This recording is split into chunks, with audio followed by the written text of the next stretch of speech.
ir para Macedônia.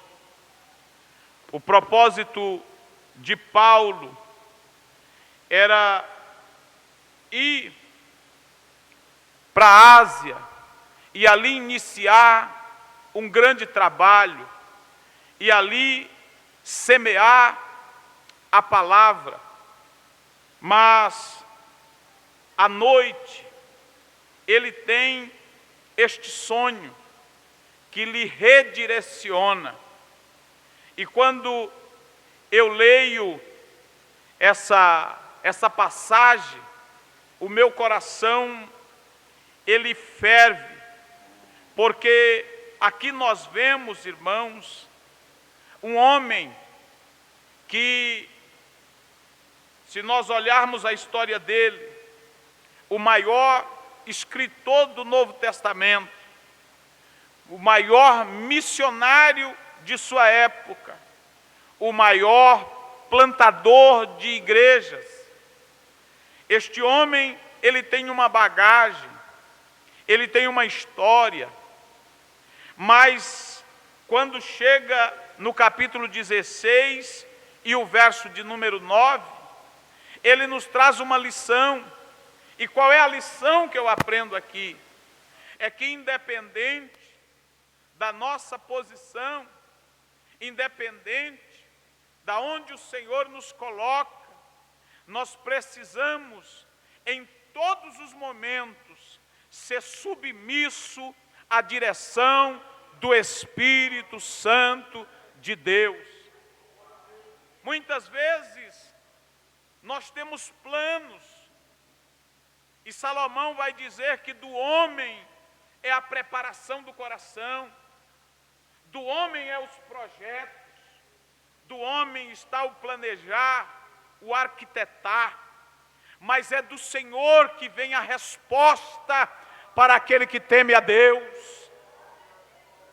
Não podemos nos estribar na nossa sabedoria, no nosso conhecimento, não podemos nos estribar na nossa força, e para aqueles que possuem, na nossa condição financeira. Não, nós precisamos, como cristão, sermos dependentes do Espírito Santo de Deus. Aleluia! E quando nós entendemos isso, nós passamos a ter uma vida mais tranquila, nós deixamos de ter uma vida de confronto, uma vida de tragédia, para vivermos uma vida de bonança. Eu lembro-me que certa feita, Jesus, ele passa o dia ministrando, ele passa o dia pregando, ensinando. Irmãos, quem tem costume de ministrar, sabe que a ministração, ela consome energia. Parece que é um serviço leve, mas é um serviço pesado. Você soa, você transpira, você se esforça. E Jesus, não obstante a isso, ele tinha longas caminhadas que ele fazia. E chega um determinado ponto, o dia já está declinando, mas eles estão diante do mar de Genezaré. E quando eles estão ali, ele vira para os seus discípulos, que certamente já estão pensando em procurar um lugar aconchegante para pousar, para passar a noite. Eles já estão pensando no jantar que vai ser servido, quem sabe tomar um banho relaxante, refrescante, descansar os pés da caminhada. Mas Jesus diz: ei, necessário é passar para outra banda. O dia já é tarde, mas o dia para nós não terminou não. Nós ainda temos algo por fazer, e aquilo que eu tenho por fazer, eu tenho pressa. Não pode esperar para amanhã, é hoje, é agora. Oh, irmão, para quem está pensando em descansar, é como aquele funcionário que está chegando, ele sai às 17 horas, está chegando 10 para as 17, e ele olha no relógio, ele não vê a hora do ponteiro cruzar, para ele cumprimentar o chefe e ir para casa descansar. E quando de repente o chefe chega e diz: olha, nós temos um trabalho urgente, temos uma entrega especial e nós precisamos varar a noite adentro. Aquele que está animado para descansar, logo desanima. Jesus diz: é tarde, mas nós temos que atravessar. Irmãos, pense um pouquinho. Navegar nos dias de hoje não é problema algum. A maior parte da navegação é feita por instrumento. Não precisamos enxergar, não precisamos estar observando. Mas na época de Jesus, não. As embarcações eram precárias e se fazia a travessia pela experiência que se tinha. Se desviava dos obstáculos, se guiava pelos astros. Portanto, a navegação diurna sempre era mais tranquila. Talvez o que você queira e eu quero é uma navegação tranquila. Uma navegação onde eu literalmente enxergo aonde estou colocando o meu próximo passo. Mas o Senhor tem pressa e diz: é noite, está escuro, mas nós temos algo para fazer ainda. Ou seja, o teu dia ainda não findou. O teu dia ainda não acabou. Te prepara, porque ainda tem desafio. E meio que relutante, os discípulos são impelidos a entrar no barco. E eles entram no barco e seguem a navegação. A navegação foi tranquila? Para Jesus, sim. Porque Jesus vai à proa do navio e procura um lugar tranquilo. E ali ele pega uma almofada e descansa. E o texto vai dizer que ele dorme. Ele está descansando. Mas ele não está fora do barco. Ele está no barco. Ele pode não estar na polpa, mas ele está descansando. Mas ele está no barco. Bendito seja o nome do Senhor. Ele não abandona ninguém no projeto, no propósito. Bendito seja o nome do Senhor. Porque a ordem dele não é vá, não é façam, passemos. Passemos. Isso significa dizer: eu estou junto. Você não vai só. Eu estou contigo. A navegação vai ser difícil, mas descansa, eu estou junto. Vai ter dificuldade, descansa, eu estou no controle. Vai vir tempestade, sossega, eu acalmo o vento, eu tranquilizo o mar. Bendito é o nome do Senhor.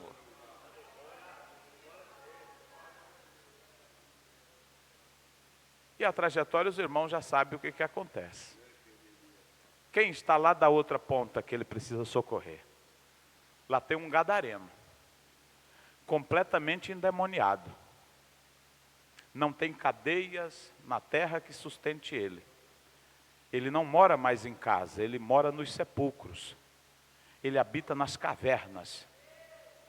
Ele se alimenta de tudo quanto é resto.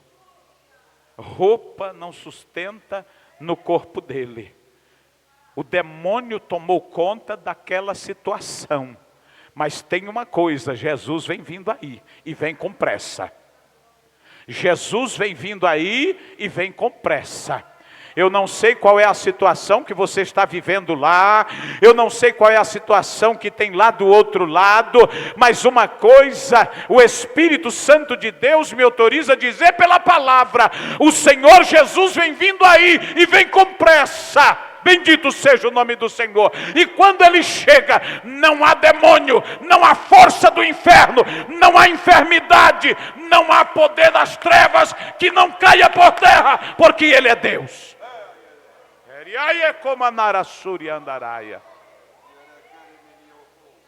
Mas o segredo é estar no centro da vontade dele. Paulo, ele quer ir para a Ásia. E quando não dá certo a princípio, ele diz, não, então tudo bem. Já que eu não posso ir para a Ásia, eu tenho um plano B. Qual é o plano B, Paulo? Nós vamos para Bitínia. Nós vamos para Bitínia. Mas o Espírito Santo de Deus diz, não, peraí. O Senhor está no controle da situação. E o Senhor diz, não é Ásia, não é Bitínia que eu te quero. Ok. De noite, Paulo tem um sonho que o direciona. Tem aquele momento que a gente parece que sabe, a gente é dono da situação. A gente diz, eu quero ir para lá. Eu vou para cá. E se não der certo, eu já estou com o plano B pronto aqui. Porque nós somos assim, né? Nós gostamos de ter tudo arrumadinho, ajeitadinho, né? Nós temos o plano A, nós temos o plano B. Se brincar, tem até o C e o D. Quem é mais organizado tem. A gente quer ter o controle da situação. Porque viver a dependência é algo meio que frustrante, porque você vai dormir sem saber o que acontece no dia seguinte. Você levanta no dia seguinte sem saber para onde vai. Você precisa ser direcionado, você precisa ser orientado. E isso para muita gente é frustrante. Mas o Senhor é o dono da situação. E Ele diz, descansa, eu estou no controle, sossega, aquieta o teu coração, eu não perdi o controle de absolutamente nada, descansa, eu estou agindo, tu não está vendo, mas eu estou trabalhando, teus olhos não enxergam, porque eu trabalho além da tua visão, além do teu pensamento, mas eu estou agindo.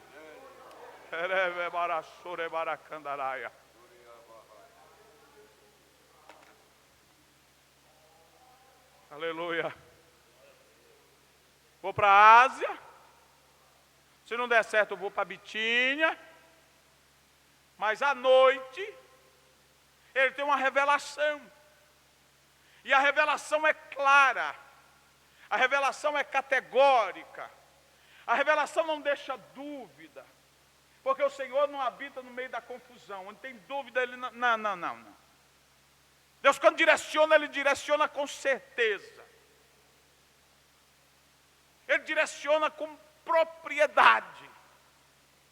Eu já contei isso aqui no círculo de oração para as irmãs,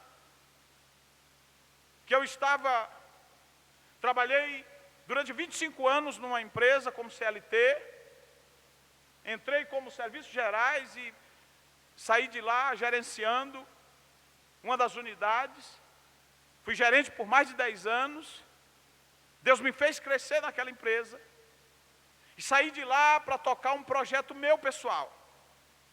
Uma empresa estabelecida, mas não estava conseguindo conciliar o tempo com a empresa e a igreja. E eu sempre tive algo muito claro. Eu sempre tive certeza do meu chamado, daquilo que Deus tinha para a minha vida no ministério. E se eu tivesse que abrir mão de alguma coisa, certamente não seria do ministério. Então, procurei o meu pastor, contei a situação e disse, pastor, estou fechando o estabelecimento, assumindo toda a despesa de fechar, estou fechando. E por 90 dias, eu vou trabalhar no sentido de buscar ao Senhor. Eu vou me dedicar ao Senhor. Eu vou orar pelo menos 2 horas diárias. E eu vou me dedicar à igreja a qual sou pastor. E vou me colocar à disposição. Amém. Assim fizemos. Pastor Edson chega no 10º dia do meu propósito. Pastor Edson assume. No 10º dia do meu propósito de 90. Então, na primeira oportunidade que eu tive, uma viagem que nós fizemos para o interior, eu contei para ele a minha situação. Até para ele não imaginar que eu era alguém como a gente diz, de braço curto. Que não gostava, não era muito dado do trabalho. Eu falei, não é minha pegada não, pastor. Mas eu estou nesse propósito. E durante esses 90 dias eu não quero saber absolutamente de nada que seja secular. Dispenso convite, dispenso proposta, e eu estou orando. Confesso para os irmãos que no meio, depois que passou os 30 primeiros dias, os 45, bateu aquele desespero, aquela vontade de agir, de tomar as rédeas, de tirar da mão do Senhor. Mas à medida que eu queria tomar pelo ímpeto humano, o Espírito Santo de Deus dizia: aquieta, tranquiliza. Nós viemos aqui num congresso da UMADEB, um encontro da UMADEB, e quando eu estava aqui, eu estava desesperado, a vontade era na segunda-feira, já tomar uma decisão e sair procurando emprego. Mas naquele culto, Deus toma um dos músicos que vieram cantar de um grupo famoso, e ele me acha lá atrás, e ele já estava subindo aquele último degrau, e ele desce correndo, me abraça, e ele diz: meu filho, sou eu contigo, aquieta o teu coração, porque eu estou cuidando de todas as coisas. Tomei aquela palavra no meu coração, saí alegre. Deus está no controle. Para resumir, no dia 98, ou melhor, 89, o propósito era de 90. Pastor Edson me liga um dia antes e diz: Evandro, o que você tem amanhã? Eu falei: pastor, estou à disposição, tranquilo. E já fazia alguns dias que ele não me ligava. E ele disse: vamos comigo ao Belém. Eu disse: sim, senhor, meu chefe. Marcamos 8 horas no apartamento dele, ainda morava no Morumbi. E quando eu cheguei lá, ele entrou no carro e caminhamos alguns metros, e ele disse: eu preciso te fazer uma proposta. Eu disse: sim, senhor, meu pastor, pode falar. Ele disse: estou indo para a América, e eu quero que o senhor não procure trabalho, porque eu preciso de um segundo que seja full time, que trabalhe comigo na obra. Aquilo era a resposta de oração que eu vinha buscando. E a minha resposta para ele: pastor, isso não é surpresa para mim, porque o Senhor já tinha falado.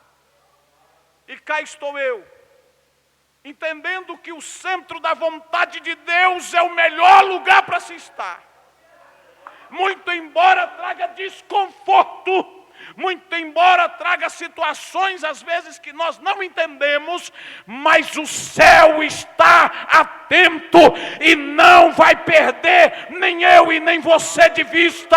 Então, se você está angustiado, amargurado, não saia, não corra, não fuja do propósito de Deus, porque Ele é melhor.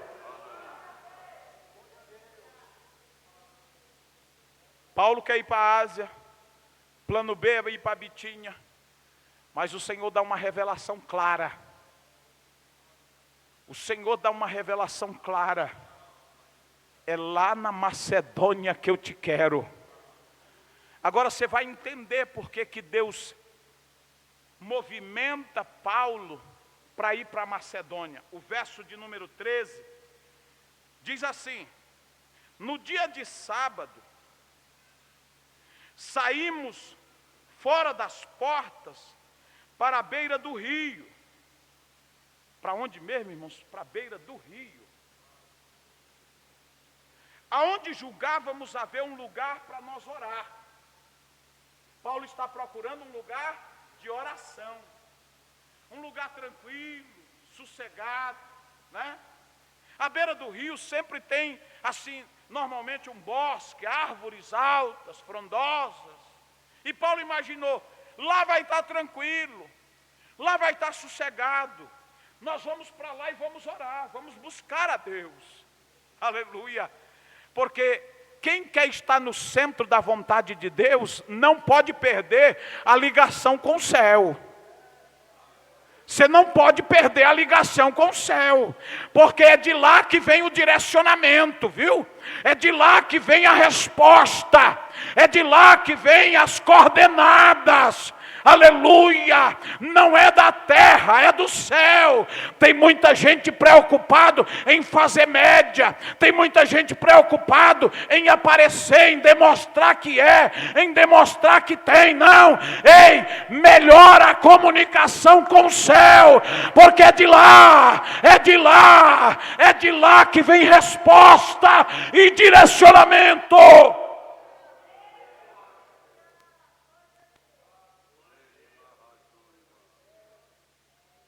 E aí quando ele chega lá, pastor João, eu fico imaginando Paulo vai descendo, vai chegando à margem do rio, e ele olha e deve ver uma árvore com aquelas copas bem frondosas, e diz, ali debaixo deve estar tão fresquinho. Lá nós vamos dobrar o joelho e nós vamos falar com o céu. Nós vamos falar com Deus. Mas quando ele chega lá, eles têm uma surpresa. Porque quando ele chega lá, tem algumas mulheres que já estão em oração. Estão fazendo o quê? Estão em oração. Tem algumas mulheres que estão reunidas na beira do rio. Estão clamando. Eu estou pregando aqui para pessoas que há muito tempo estão na beira do rio, que há muito tempo estão na beira do rio clamando. Quando é que virá socorro? Quando é que virá resposta? Mas te diz Deus por esta palavra, ei, está vindo resposta de Deus para a tua vida, hoje.